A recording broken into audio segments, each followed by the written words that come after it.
I'm Derek Thompson, longtime writer with The Atlantic magazine on tech, culture, and politics. There is a lot of noise out there, and my goal is to cut through the headlines, loud tweets, and hot takes in my new podcast, Plain English. I'll talk to some of the smartest people I know to give you clear viewpoints and memorable takeaways. Plain English starts November 16th. Listen for free on Spotify or wherever you get your podcasts.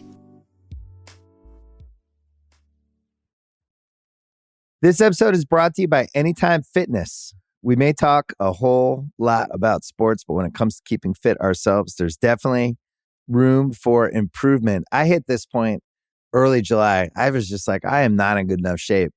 I started trying to walk at least 15,000 steps a day or hiking or just anything to keep my legs moving. Now it's the end of 2023. I feel great. I had a physical 3 weeks ago, and the guy was like, "You're doing great. You're doing better than you were 3 years ago." I felt great. Whatever your goals are, progress is possible thanks to Anytime Fitness. Get a personalized plan and support from an expert coach anytime, anywhere. Visit anytimefitness.com to try Anytime Fitness for free. Start to train for your life. Terms, conditions, and restrictions apply. See website for details. This episode is brought to you by Read, Write, Own, Building the Next Era of the Internet, a new book from entrepreneur and startup investor Chris Dixon. If you're listening to this podcast, you know what it's like to be part of a community of fans. You value the people who play, perform, and create for everyone. Well, what if there are more ways to support them, more ways to be a fan? And what if you had even more ways to connect with the teams, artists, and other creators that you love? Even though creators make the internet valuable, how much value do they get for their work? Well, that's mostly up to a few big tech companies. Shouldn't creators get more from the platforms they make successful? More value, but also more say, more control, more ownership? Read, Write, Own explores an alternative future for the internet, one that reclaims control for creators, fans, listeners, and gamers, the people who not only use the internet, but make it useful.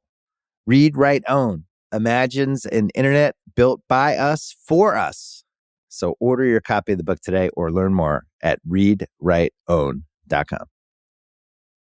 I need sports staff to clear the room.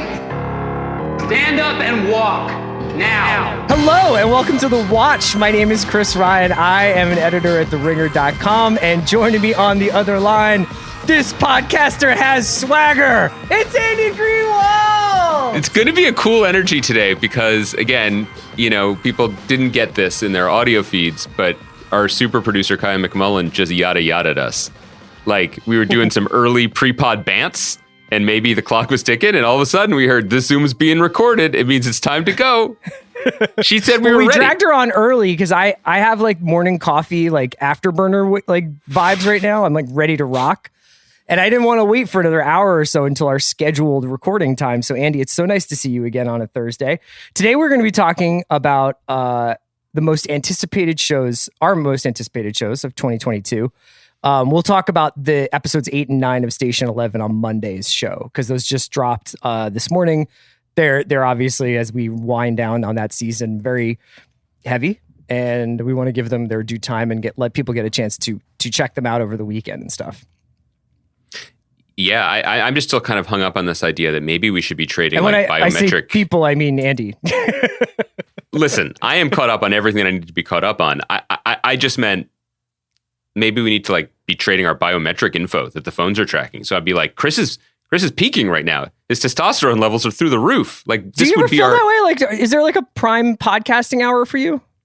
I'm always ready to go. You know me. I'm equally prepared at any hour, which is to say, marginally. So I like super early or I like super late. The middle of the day kills me. I like, as very avid listeners to this podcast might remember, I recorded a most anticipated TV of 2020, I believe.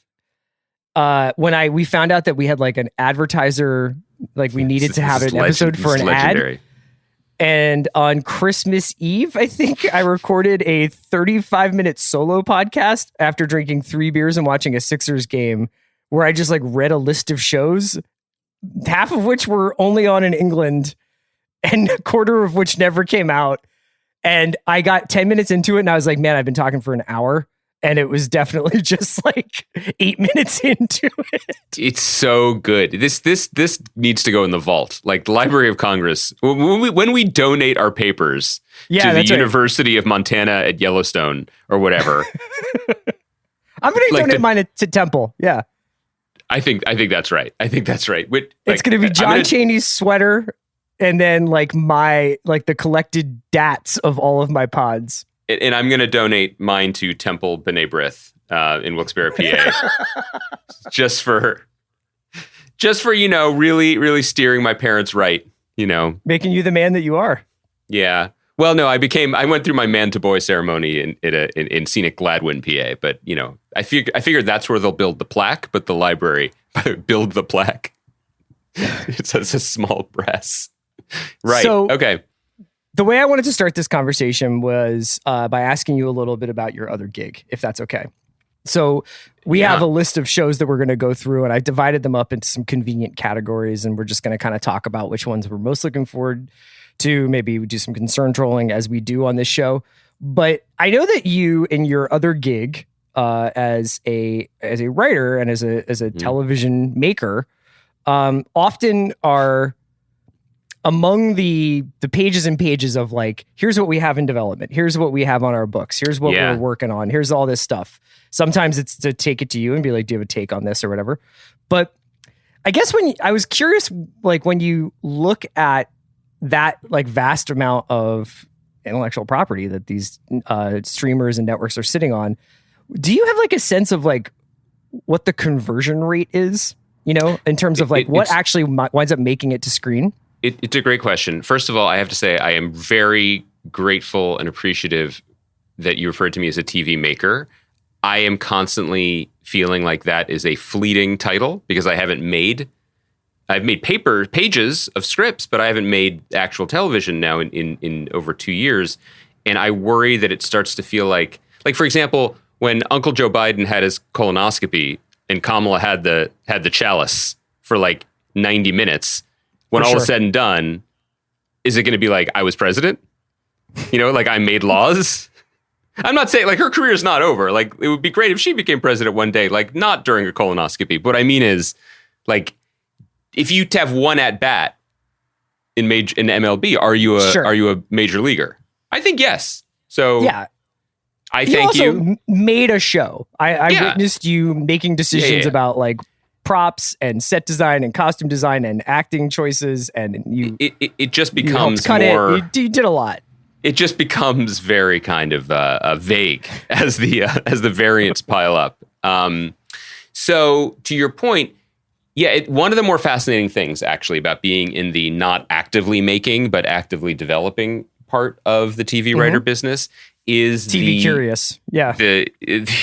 So curious. Should I get a colonoscopy too? You take these meetings with networks and studios, producers, and before the meetings as prep, the extremely helpful assistants of my agents send basically giant PDFs of, okay, you're meeting with Warner Brothers. Here's everything they have in development. And the first however many pages are the shows that are currently being made. And it's like season 3 staffing now, blah, blah, blah. Going to be filming in Atlanta again, whatever. And then you get into like pages 13 through 71. And it's everything that's in development. And it is wild. And it is... I'll start by answering your question directly. I think the conversion rate is incredibly small.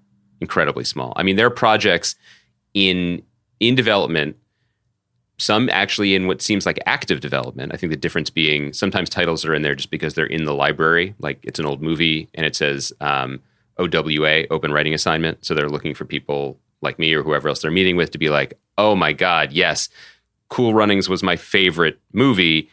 What if the bobsled team also sold meth, and they'd be like, yes, or whatever. I didn't get that gig. Bobsleds? Yeah. Yeah. It's weird. That's kind of been my pitch to everything and crickets. But you see things in there that are thrilling and would be incredible, but it's all so fragile. And generally without, I think a lot of people remember in the 30 Rock pilot that Alec Baldwin's Jack Donaghy's character's recipe is that anything successful needs the third heat, whether it's the microwave that GE is making or adding Tracy Jordan to The Girly Show. I thought you were referring to the Third Heat podcast that I did. I hope you took advantage of that other cultural reference while making it. You should have had Jack Donaghy repeatedly saying, the third heat, the third heat. Kaya, maybe, while we talk about shows that we haven't seen yet, maybe Kaya can edit that in. The GE Trivection oven cooks perfect food 5 times faster than a conventional oven because it uses 3 kinds of heat.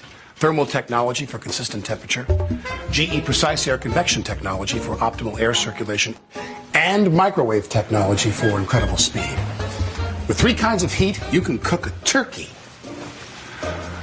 in 22 minutes. No, you kind of need the third heat to like get something off the ground. And often that is whether it's a showrunner who has the juice at that moment or a big star casting, a director, something to make it come together in a way. Like so many incredible things stall right at the finish line. And often if you don't make it to the finish line, you don't get announced. And the finish line doesn't become the starting line of actually making the show. So hundreds, if not thousands of things are in active development right now. And of that, I guess we get 400 new shows a year. We get hundreds. Yeah. Right. Yeah. I mean, it's amazing. If you go back and Andy and I have been podcasting now for 10 years. 10 years this month, baby. If you go back to our earliest days, which I've sort of like have tried to do by like looking at the blog posts of early Hollywood prospectus. I bet we were really good at the beginning.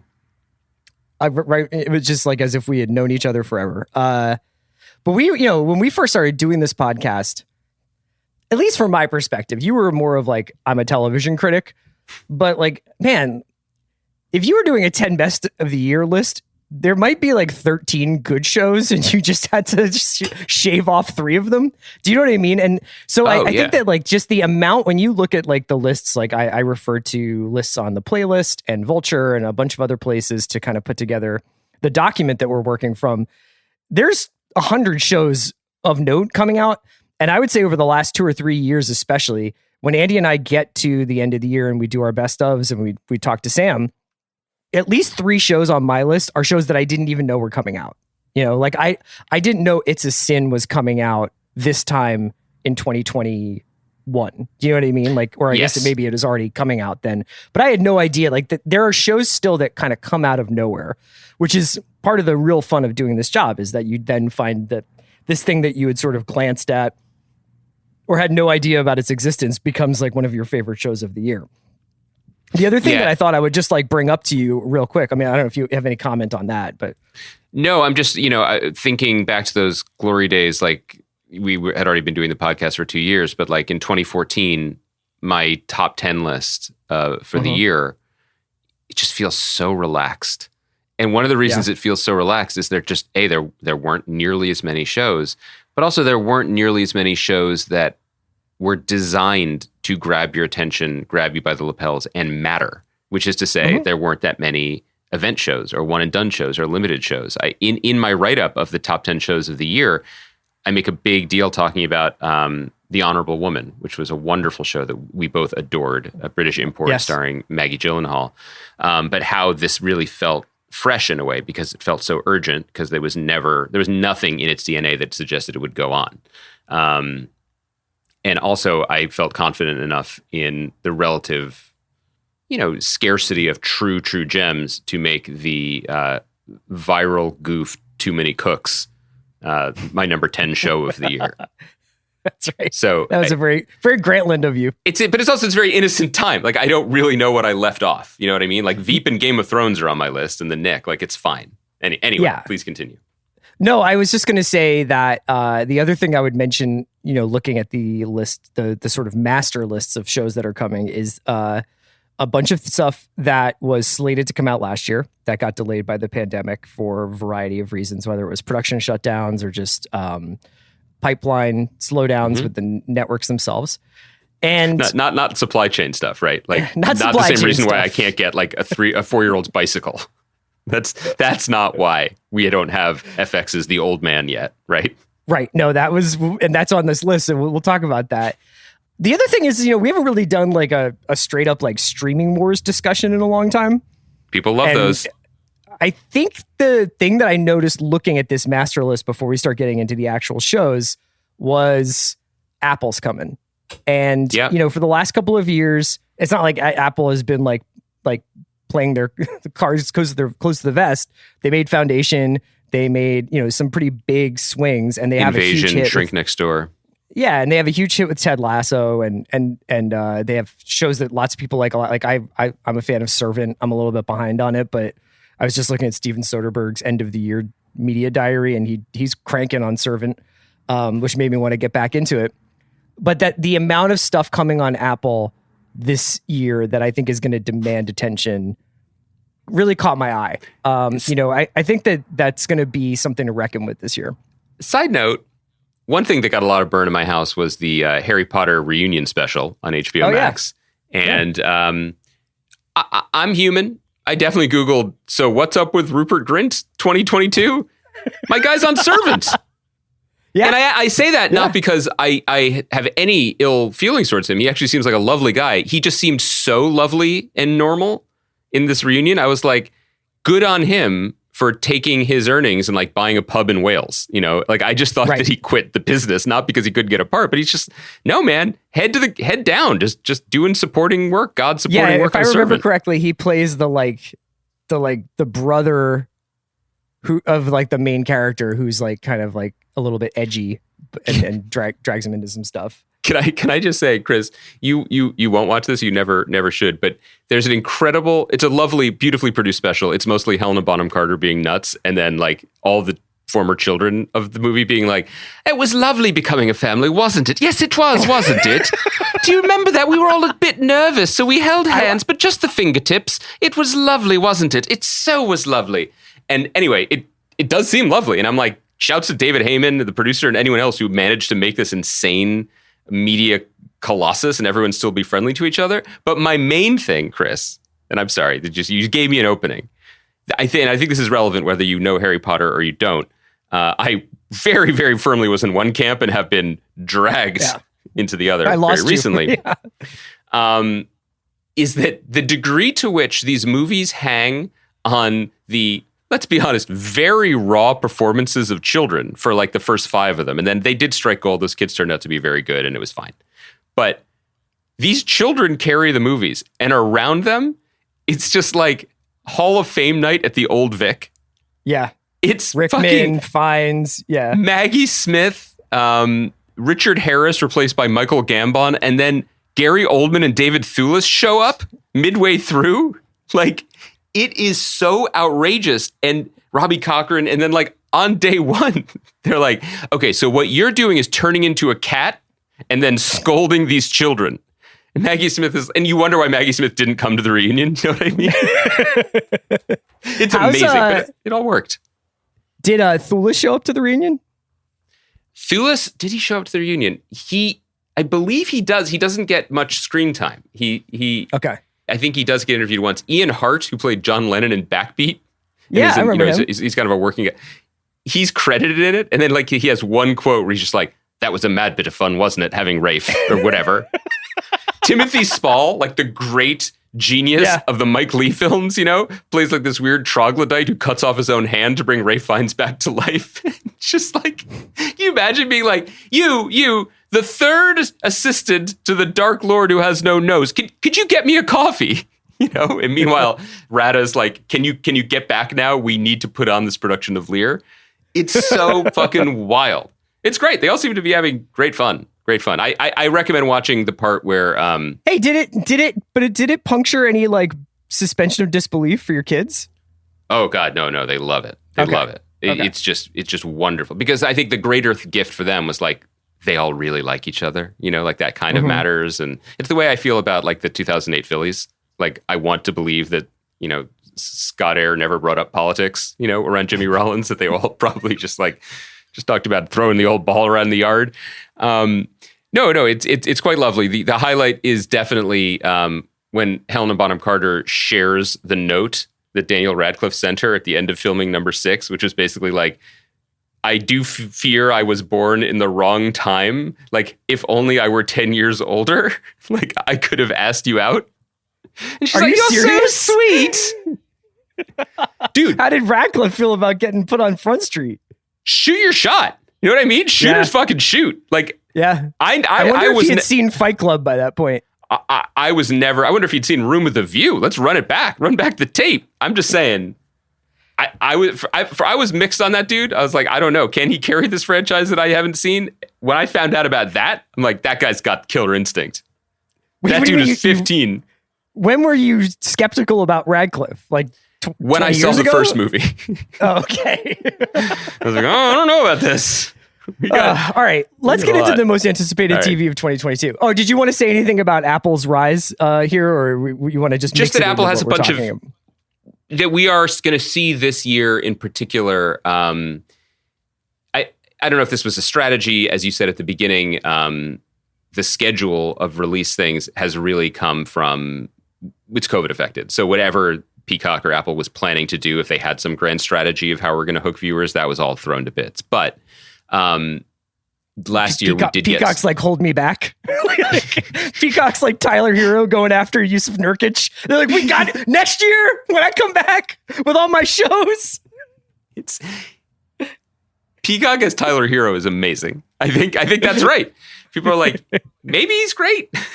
We'll see, but we'll keep it at a distance from now. No, I mean, we've talked about the Peacock thing before, where like, I am actually, I mean, I've been in business with them, so take this with whatever salt is necessary. But like, they, of the streamers, seem to be, at least in terms of the moves that are being made, you know, that are announced in the trades, like they're in the position of any of them, the most like AMC, when AMC was like, I don't know, I guess we'll try this in a good way. Like they're doing that great project with Ryan Johnson and Natasha Lyonne.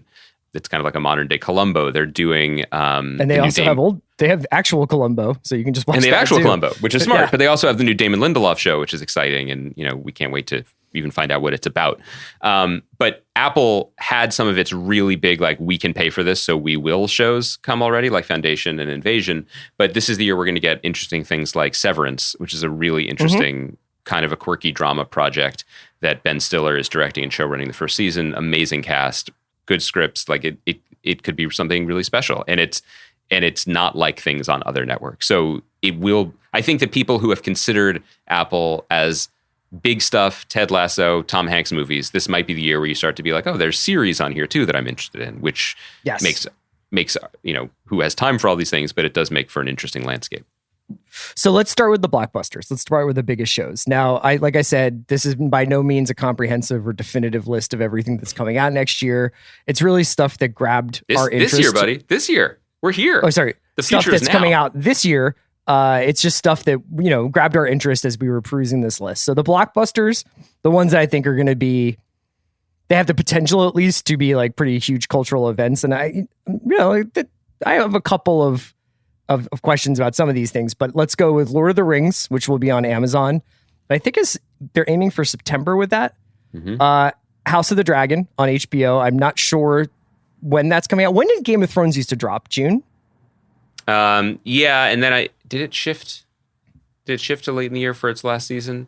I feel like it did. Yeah, I think it went later, but I remember Memorial Days or like kind of like they would take a week off sometimes because there was a summer holiday. Yeah. We were like, when we were shooting the HBO show, it was the summer. Okay, so then House of the Dragon, obviously a Game of Thrones spinoff. Stranger Things, not sure when that's coming out, but I believe it's the spring. I threw Halo on here because I have gotten a couple of messages on social media of people being like, yo, like Halo has a lot of fans. And I know that it's kind of, it looks like a blockbuster movie. And I think it has the potential to be pretty interesting. I mean, you and I played a lot of Halo. I don't know if I needed it explained to me anymore, but I really like Pablo Schreiber and Bokeem Woodbine. So I'm kind of curious to watch this. Can you help me draft the group email that we'll send to our wives explaining why we have to play Halo for research this summer, just like to cover this correctly? You know, like, please, sir, give me leave to go to a ring world and fight the. I think that is really, I'm glad you put it on there. I think it's fascinating. It looks kind of cool. A friend who worked on it has said really positive things about the experience. So who knows? And that's on Paramount Plus. So that will be on the streamer. And, Paramount Plus has kind of shown that 1883 had like a huge debut. And I think it still has retained its audience. Mayor of Kingstown's doing very well. It's really interesting to me. Yellowstone's on the actual network, and then it streams on Peacock, amazingly enough. But I think that there is an audience there that might be ready to watch Halo on Paramount Tyler Plus. Hero just connected. He just connected with a roundhouse. You didn't know he had it in him. It's pretty interesting, that point that Paramount is succeeding with new scripted programming. That they're last year, the executives behind two of the major services made really big bets. And the Paramount bet, the Bob Bakish bet, was Sheridan, all in on the Sheridan-verse. And we have to avenge this catastrophic self-own by when we sold our number one show to a rival for streaming. And it seems to be working. And it seems to be getting numbers and driving subscriptions in a very old-fashioned way. This subscriber is satisfied with that decision. Right. The other move was the HBO Max move, very controversial move by Jason Kilar at the end of 2020 to push all their movies onto the service. Sure. And it worked. Now, Christopher Nolan is making a movie for Universal now and is doing nothing but, which is hard to do with both of his hands still behind his back, flashing double middle fingers at Kilar and all of his former homies at Warner Brothers. But unquestionably, it worked. They released their subscriber stuff just this week, and the numbers were much higher than analysts expected.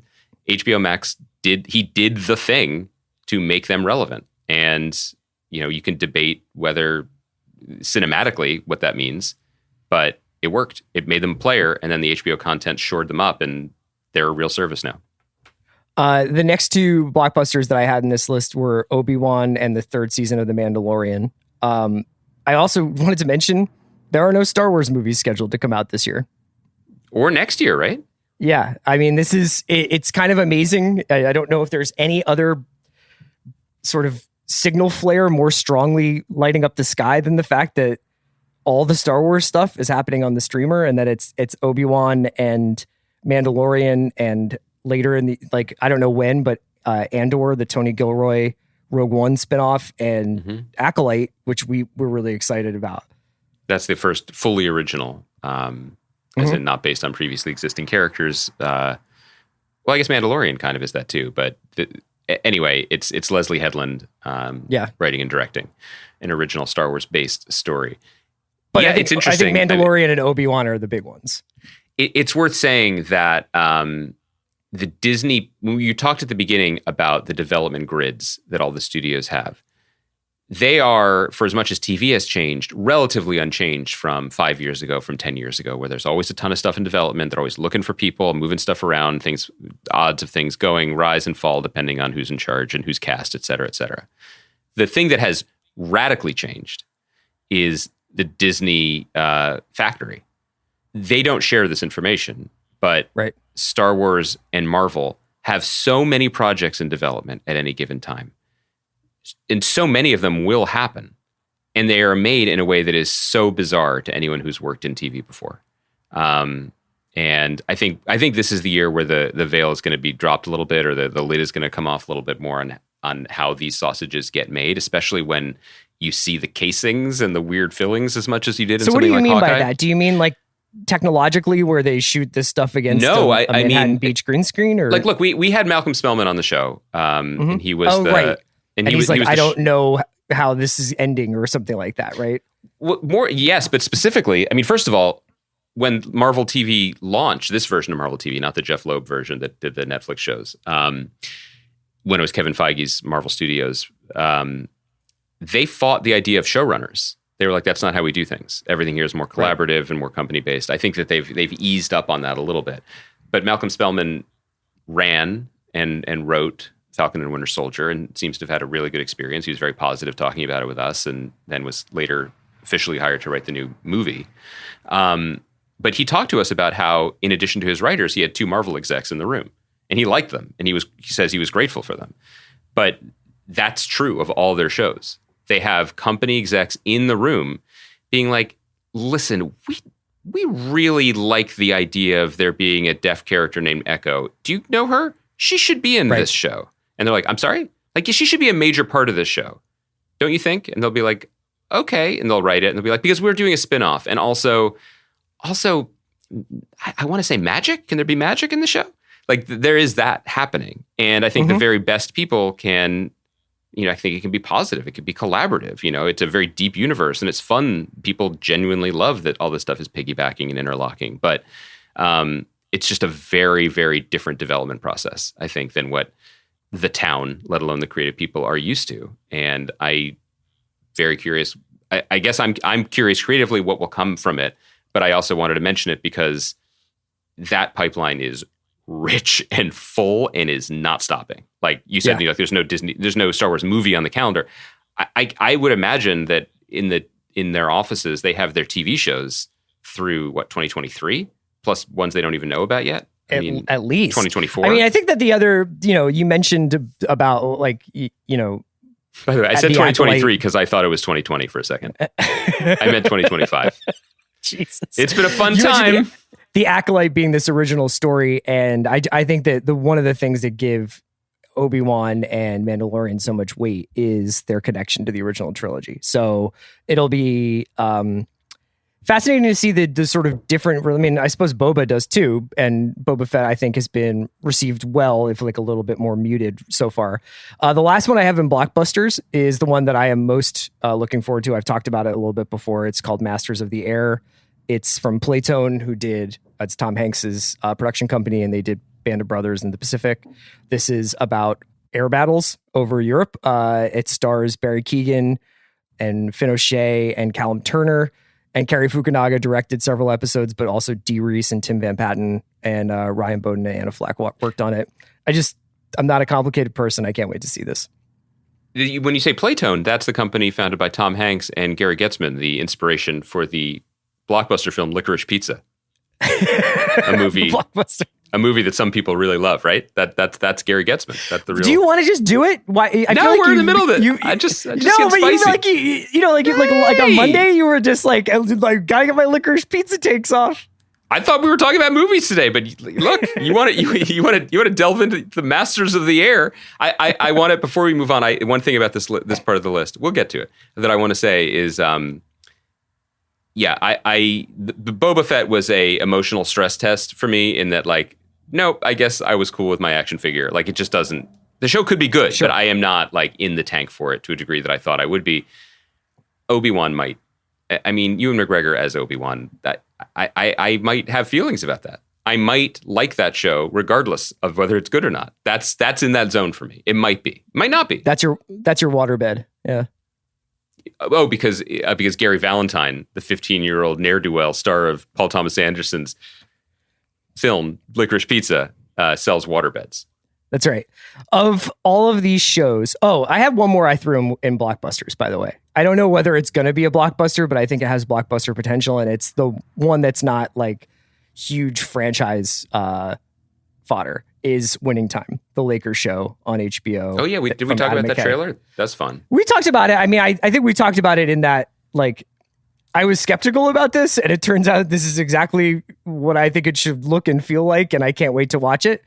I do think that this has the potential to be a massive show if they do it right and the audience is there for it. I guess that's every show if they do. No, but right, the casting looks amazing. The vibe and tone are not what I was expecting. It just seems like it's super. It looks like Boogie Nights. I mean, it's fun. It's period. It does not seem to be taking itself too seriously. I don't think I'm ready to give up on the fact that we were so close to having an HBO show called Showtime, which yes, I know. I love so much. And it sent me down a rabbit hole of wondering if, like, petulantly AMC will put into development a reboot of the Brian Brown, Brian Dennehy 80s thriller FX. So they can... Or that, like, if CBS then in retaliation rebooted All My Children, but they called it AMC. Right, just the initials. Like I have nowhere else to go with this, but I feel like there's something here. Don't ever let it be said that you're not engaged with this medium anymore. Yeah. I mean, these charticle ideas are free. They're free. You want to know, we often talk about that the reason why so much stuff gets regurgitated in Hollywood these days is because there's like an audience familiarity with the past, with these characters or stories that they're already familiar with. Can I let you in on a little secret? A lot of people know and care about the Lakers. That's true. In some ways, they're our own Star Wars being played out. It's beautifully said. The audience awareness of Magic fucking Johnson is pretty high. So I wouldn't be surprised if this is like a giant success. This episode is brought to you by Mint Mobile. New Year's resolutions are fun the first couple of weeks. Then you kind of maybe conveniently forget about them halfway through January. No shame. It happens to us all. But this year I have a foolproof plan, at least when it comes to saving money. Just switch to Mint Mobile and you're done. Goal accomplished, because for a limited time, their wireless plans are $15 a month when you buy a 3-month plan. The great thing about Mint Mobile is there's no jaw-dropping monthly bills or unexpected overages, and all plans come with unlimited talk and text. Get this new customer offer today at mintmobile.com/watch. Additional taxes, fees, and restrictions apply. See Mint Mobile for details. This episode is brought to you by State Farm. You might say all kinds of stuff when things go wrong, but these are the words you really need to remember. Like a good neighbor, State Farm is there. They've got options to fit your unique insurance needs, meaning you can talk to your agent to choose the coverage you need. Have coverage options to protect the things you value most. File a claim right on the State Farm mobile app and even reach a real person when you need to talk to someone. Like a good neighbor, State Farm is there. Inspired by the life of the savvy and ambitious Colombian businesswoman Griselda Blanco comes a new Netflix original limited series. Griselda tells the story of a devoted mother who, with her lethal blend of charm and relentless savagery, creates one of the most powerful cartels in history. Witness Sofia Vergara's captivating transformation into the godmother of the underworld. Griselda, now streaming only on Netflix. It's hard not to add a side of hot, crispy hash browns to your favorite McDonald's breakfast. It's even harder not to eat said hash browns before you get home. Ba-da-ba-ba-ba. Let's move on into another category. I have here the returning champs.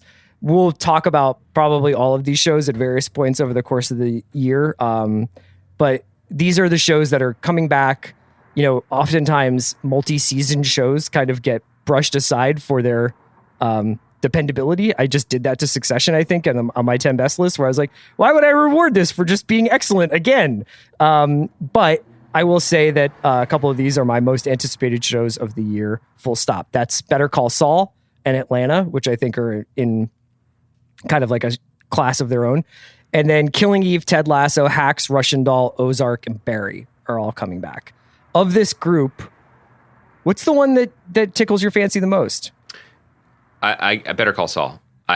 Just had it just came into my mind again last week, and I miss it so much. This is completely unscientific. It feels like this is the longest we've been out of Albuquerque since Breaking Bad started, because Better Call Saul premiered pretty soon after that finale. Yes, and it was a pretty regular every year show, right?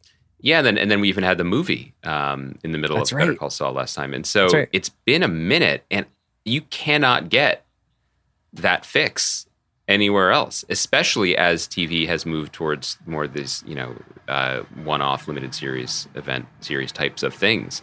So realizing that we're returning to a canvas where the masterpiece has already been mostly painted is really kind of thrilling, really exciting. And then the wild card, Atlanta's been the best show on TV every year it's been on, and it's been an absurd amount of time, three years plus. Yeah. But also what makes it special is how different it is from episode to episode, let alone season to season. So I can't wait for what it is, but I'm open-minded. The thing that in that list that I really just wanted to circle is Barry. Barry has been gone for a fucking long time. Barry is, I don't know whether it's spoiler proof or like people from Demois aren't, stalking Henry Winkler to like let us know about script leaks. I have no idea what's happening on Barry. And it left us in an extremely tense place. And the thing about that show that's so interesting to me is that even after it won all those Emmys and we raved about it, we had Bill and Henry on our podcast, and I still am surprised how good it is. There's something about it that is so unconventional, right? That it still surprises. Like when I think about it, I'm like, oh yeah, it was fun. No, it wasn't funny. It was harrowing. It was pretty incredible. And so I think weirdly, where a show like Succession had a long break and its star only rose, I feel like Barry's, it hasn't dimmed, but I think people have forgotten. I just feel like it is so under the radar again that it'll be really, really interesting to see what happens when it comes back. I think that your description of how like we have no idea what Barry will be like, I have that same feeling with Russian Doll. I just really... I have a lot of I have really high expectations for that show, but I don't expect it to be a retread of its first season. And I don't think that there's any need to. Mm-hmm. I think it told a very, very tight, and it resolved a lot of things with that first season, but I'm so excited that they're not done with it. Yeah, that is the most dangerous of games, other than like what is the most dangerous game? Hunting humans. But so the second most dangerous game is taking a show that is settled business. Like, everyone loved it. Everyone would have wanted more. But also, if there weren't more Russian Dolls, would there have been an uproar? No, right. It did it. So that's risky. It's exciting. We'll probably be talking about Ozark in the coming weeks when it comes back. Ted Lasso, I don't know when that's coming on. Hacks, I can't wait for season 2. And Killing Eve is a show that I admittedly kind of just dropped off my radar after I felt like season 2 sort of didn't live up to my expectations. There's a group of shows coming out that I don't know if they're all going to make it out this year, but they're all kind of circling the same rise and fall of a tech company. So I thought I would mention them because this is obviously a story that's very attractive to Hollywood right now. There's Super Pumped, which comes from David Levine and Brian Koppelman and stars Joseph Gordon-Levitt, Kyle Chandler, and Uma Thurman. And that's about the rise and, I wouldn't say the fall of Uber because Uber's still obviously going pretty strong, but like the rise and fall of Travis Kalanick. We Crashed, which I don't know if this is actually coming out this year, but it's definitely listed as it, which is Jared Leto and Anne Hathaway in a WeWork story. And then The Dropout, which is definitely coming out. And that's Amanda Seyfried in Liz Merriweather's Elizabeth Holmes story. And Elizabeth Holmes, obviously. In the Liz Merriweather and Liz Hannah. 3 Liz's. Liz Hannah. That's right. In the mix. So of these 3, I think I'm most keyed into The Dropout, although I'm excited to see Super Pumped. I think I'm a big Levine Koppelman fan, obviously, and Brian, we've done pods with Brian and stuff. Which one are you kind of interested in here? Well, so it's interesting. On the face of them, these are not things that I'm particularly interested in. Like I am interested first and foremost, I guess, industry-wise. Like you said this at the beginning, this is a genre that the town went crazy for. Like, can we get a podcast? Can we get a magazine article about a scandalous thing ripped from the headlines? Another show coming this year in a similar vein is the Shonda Rhimes produced show about the con artist in New York, starring Inventing Anna. Yeah. Yes, starring Julia Garner, which is who is in Ozark and is amazing. These, when you talk about things in development, this was a way to jump the line in development, right? Like, remember briefly there was a period where there were a lot of fictional Tiger King shows in development and racing against each other. And then one that'll also be coming this year, the one that Universal UCP made for Peacock that has Kate McKinnon. Kate McKinnon, yeah. Who dropped out of The Dropout to do Tiger King. She was originally playing Elizabeth Holmes in that. So and then that's the third piece of it, which is of those projects, I think Koppelman and Levine, this is a great fit for them. They're such pros and they're so good at knowing their strengths and abilities and interests. And this just feels like a great marriage. So if I had to bet on the one that was just going to work, it would be that one. The other two are really interesting to me because I think Eisenberg and Stupnitsky, who did worked on The Office and done a lot of comedies, I think they did the We Crashed show, which is interesting. It's coming from a comedic perspective. And then with the third one, that's a really interesting marriage to me. So it's Liz Merriweather, who did New Girl and is a great television comedy writer and film, and Liz Hannah, friend of the pod, who has more dramatic leanings and is making her own show now called Girl from Plainville. and it was going to star Kate McKinnon, and then it starred Amanda Seyfried. That's fascinating to me. But it's Amanda Seyfried coming off like the best performance of her career, like maybe Absolutely. in Meg. So it's like, it's kind of this amazing meeting point. So yeah, I'm probably most into the Dropout, but I'm excited for Super Pumped as well. I have a category here for us called award bait, which is, you know, I mean, you could say that some of the blockbusters will be an award bait. I'm sure some of the returning champs will be up for awards. And I didn't even mention in the returning champs that I suppose there's a decent enough chance that we do get a Succession season this year. Do you think that that's possible? It's January. I mean, I guess so. It's funny. Like, it's been so long of this pandemic schedule that you almost forget that even prestige luxury television worked on a yearly schedule before, you know, right. It wasn't all that common to take breaks that extended a year. When we talked to Jesse in December, he didn't like, let I on. have the idea, right? But I don't know. But it didn't sound like the room was going in earnest. If I imagine the room is going in earnest now, then yeah, we could see Succession again at the end of the year. It could happen. Right. So anyway, the award bait ones, I mean, like I have Under the Banner of Heaven, which is on FX, and it's Dustin Lance Black's adaptation of the John Krakauer book about a murder in a Mormon community, and that stars Andrew Garfield. And then I have Sam's show Gaslit, which is here because I'm very interested in it, and it's about the Watergate break-in. It's based off the Slow Burn podcast and stars Julia fucking Roberts and Sean Penn. And I have the off... And Briar Patch's Brian Garrity and Legion's Dan Stevens and Betty Gilpin. I mean, it is stacked. Stacked cast. And then I also have The Offer, which is also on Paramount and is, I think, a limited series about the making of The Godfather, which stars Miles Teller. But I'm like, if this goes right, Dexter Fletcher is directing it. It's written by Michael Tolkien, who wrote The Player, which gives me a lot of hope because The Player is such an amazing portrait of Hollywood in the first place. The making of The Godfather is a fucking incredible story. If they pull it off, I'm really, really, really excited for this. What is your favorite project that Armie Hammer had to drop out of in disgrace? Like, what's on your punch card? Like, what's your number one? Is it this? Or is it the Taika soccer movie? There's a lot. The Taika soccer movie, they're just reshooting with Will Arnett, right? Which they should do for a lot of things. That sounds like an amazing choice. I think he's still in Death on the Nile. He is. He is. He's not in. He was doing a Jennifer Lopez movie. Right. That was the first.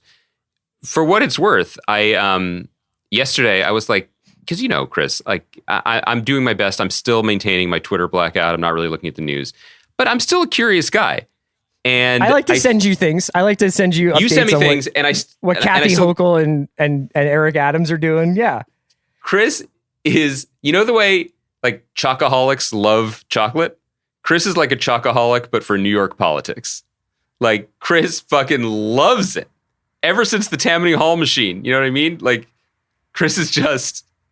Is that Boston? Anyway, doesn't matter. Chris, it's New York. It's New York, right? What am I thinking of? Doesn't matter. You finger on the pulse. You want to know if and when you go back, you can get a to-go cocktail. Yeah, you want to know that if you ever uproot your life, have children, wait for those children to become school age, and want to go to school during a pandemic, you want a new mayor who's just like, stop whining. He didn't say stop whining. Get over it. Stop the hysteria. He was wearing a Eric Adams was wearing a hype beast crew neck sweatshirt that said vaccines on it and was like just given a state of the city. It was amazing also, content. My move for this year is to just be as residents curious as Eric Adams. Like, I don't know if people who not from New York like know this, but like no one really knows where he lives. It's kind of cool. In that sense, he's like Batman. You know what I mean? Like no one's really, really, really sure where he lives, and it might not be New York. But now he's the mayor. I did want to just circle back to Chris just to say that, yes, I'm avoiding a lot of news and things, but yesterday I still get the Hollywood Reporter emails. And in the emails, it was like, Armie Hammer being recast by Will Arnett in this, but he's still in the Kenneth Branagh movie. And I was like, whatever happened to that charming Aryan lug Armie Hammer? Google. I wish you could have seen the meme that my face did as I read the year-old Vanity Fair story. Did you think that he was just being recast because he couldn't make reshoots? No, I knew that there was something there's always a little something. But I didn't know the extent of it, because also the Vanity Fair piece was just like, Armie Hammer's troubles in texting cannibalistic sex desires to young women really begins with his great-grandfather Julius performing an illegal abortion in the Bronx in 1912. What? It's like Devil in the White City. Jesus. Listen. Who's going to play Armie Hammer in Paramount Plus's miniseries based on the Vanity Fair article about the Hammer family? And it's going to be called Hammered. That's a free idea. If you made it this far, why don't in the podcast, you just go back to welcome. blogging if that's what you want to do? The next group of shows that I have here are Superheroes in Outer Space.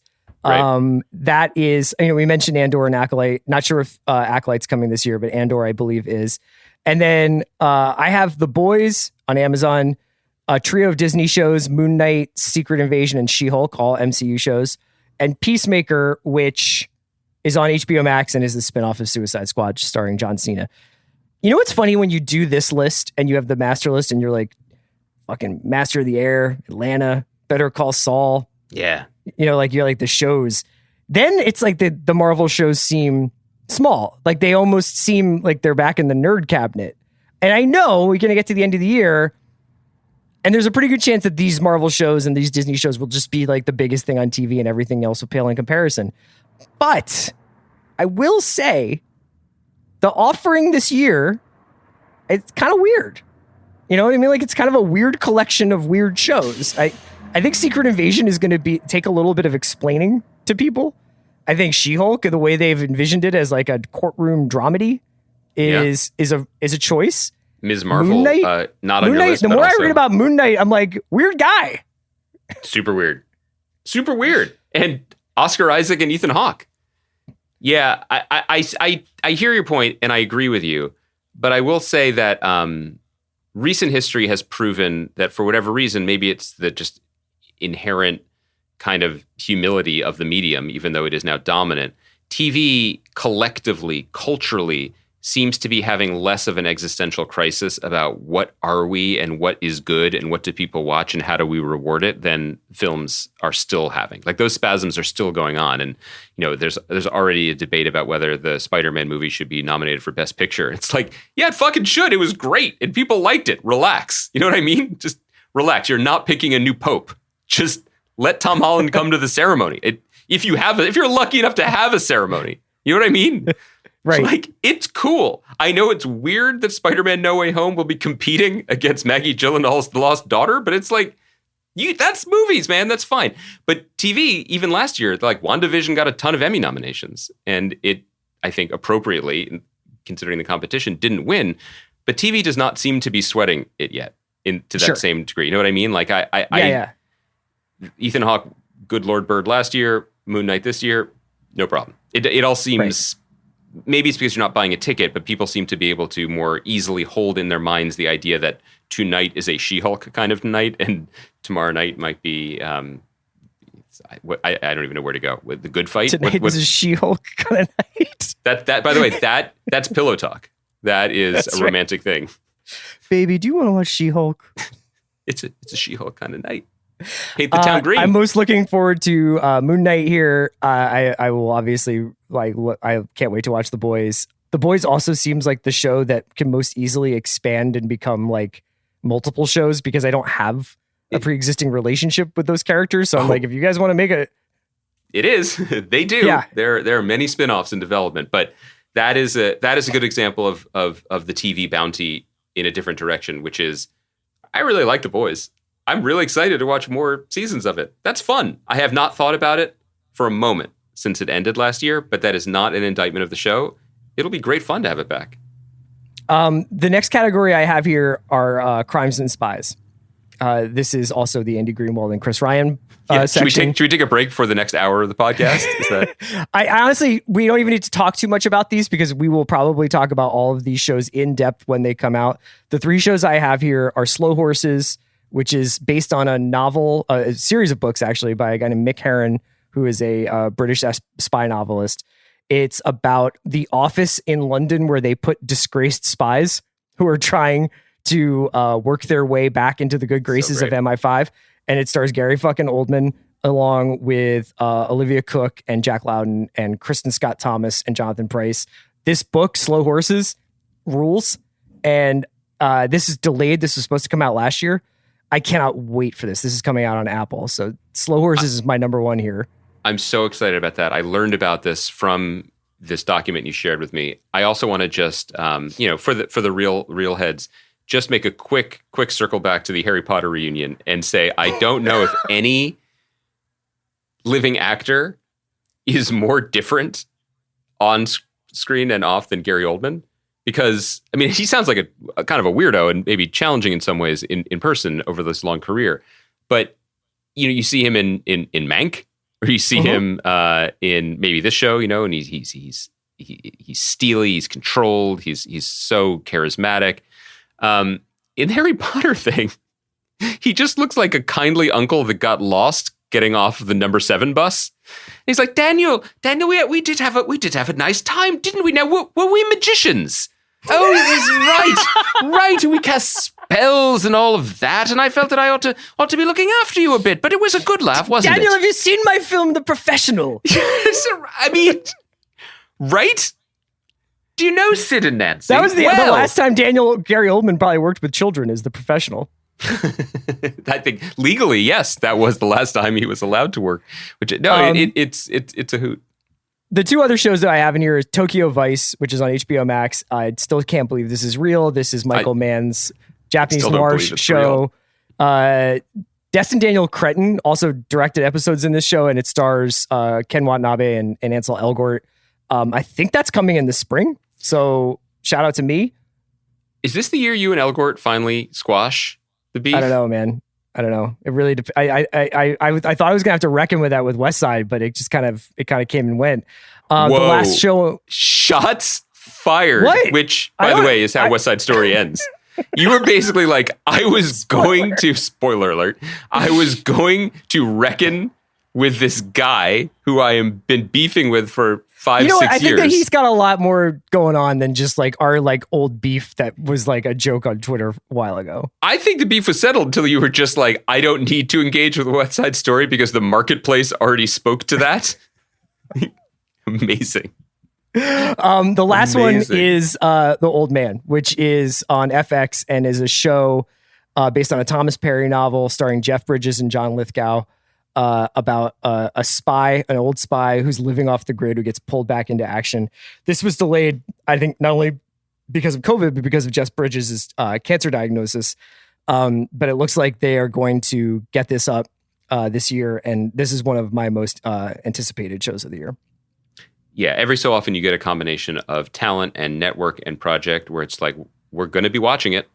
We're going to be watching it. I mean, I think that obviously we ended up being so deep in the tank for Mayor of Easttown, we still haven't come up for air, but like on the page, we knew that we were going to be watching that show just because of the resumes of those involved in the subject matter. This is like that.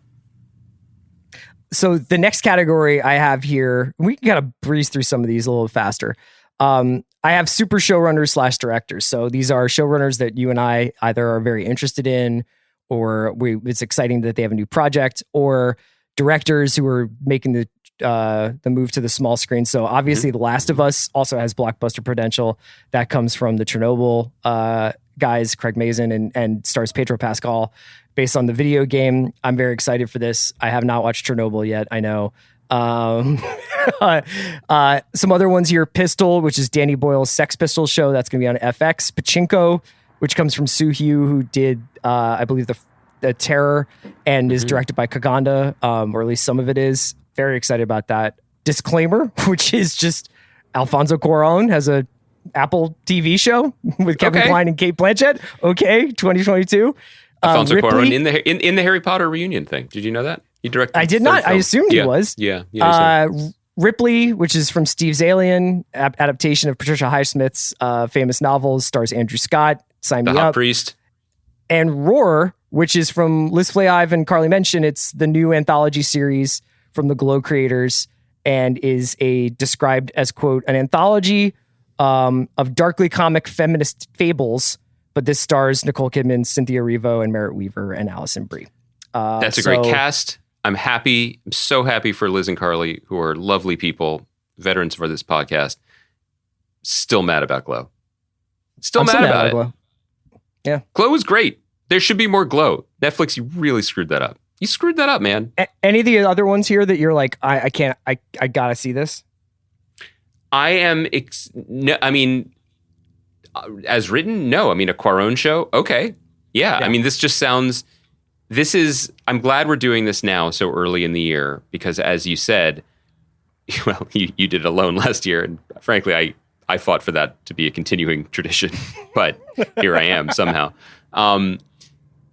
I love the depth and breadth of this list and also how hyper specific some things are, like whether they're, properties we already know or returning shows, but also how vague a lot of those last few shows are. We have no idea. It can be great when big talent come to the small screen or make anthology shows. It can be a total miss. We have no idea. But also the subtext of this entire podcast to me is what you said at the beginning. We didn't know It's a Sin was coming. We didn't know Station 11 was coming. We weren't checking for it. It probably wasn't on I don't know if it was on your list last year. I can't remember, but I don't think I had any idea it was going to be what it was going to be. Yeah. You were also a little drunk. Let's be honest. That's true. Recording that podcast. So that's the beauty of it. It is not like this is everything. This is the broad skeletal no, these are just the things to keep an eye on. Yeah. Greenwald, great to see you. Thanks as always to Kai McMullen for producing. We'll be back on Monday. We're going to be talking about episodes 8 and 9 of Station 11.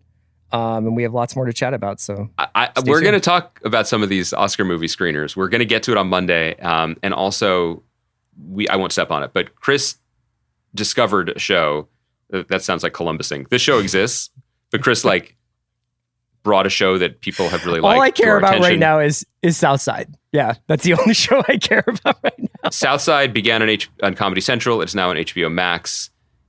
It's the only good thing. Yeah. It's the best thing.